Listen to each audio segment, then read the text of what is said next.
Hey everybody, Brian from IGN here, and today we're taking a look at the brand new cinematic trailer for the World of Warcraft Battle of Azeroth expansion.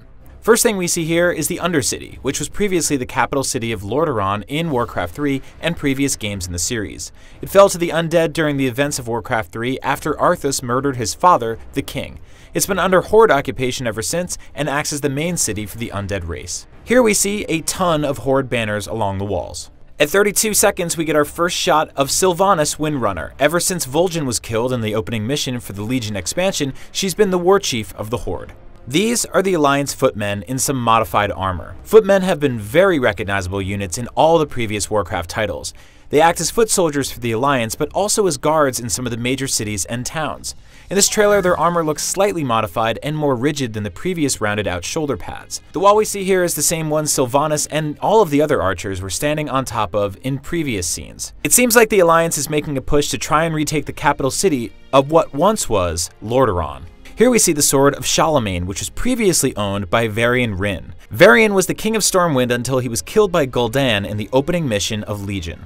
Right here it's being held by his son Anduin, who is now king of Stormwind and leader of the Alliance. This nice wolfman here is Genn Greymane, a Worgen and king of Gilneas. Gilneas was a kingdom under the rule of Lordaeron before it fell, so it makes sense that he'd be here helping to take it back since there is an emotional stake in it. He's also one of Anduin's most trusted advisors.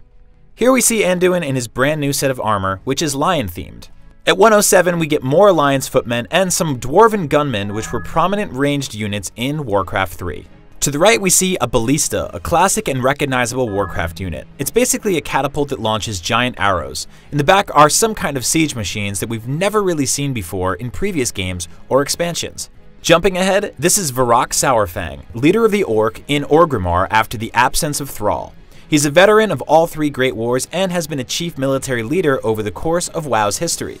His prominent presence in the trailer means that he's most likely going to be a key character over the course of the story. Here are some Night Elf archers, and at 148 we have Sylvanas killing some people with her Banshee powers. And at 202, Sylvanas again in her Banshee form resurrecting her fallen allies and killing some soldiers. Here are some mages, dwarven gunmen to the right, and a Draenei in the background. And here we have Anduin and Genn again getting ready to charge. Seconds later, we see Anduin fighting, which is pretty cool considering his previous stances on violence. Jumping ahead, Anduin drops a sword and starts to use the light to resurrect his fallen allies.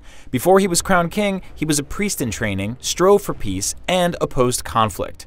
Seeing him fight in the trailer is kind of a big deal since it's a turnaround for his character. His dropping of the sword here and using his powers to heal might be a clue as to his inner struggle between peace and violence over the course of the story in Battle for Azeroth. And after that, we get a whole lot more fight scenes. Many more fight scenes. Caught something we missed? Let us know in the comments, and you can watch the full trailer or the Battle for Azeroth features trailer to find out more about what to expect in Blizzard's latest expansion.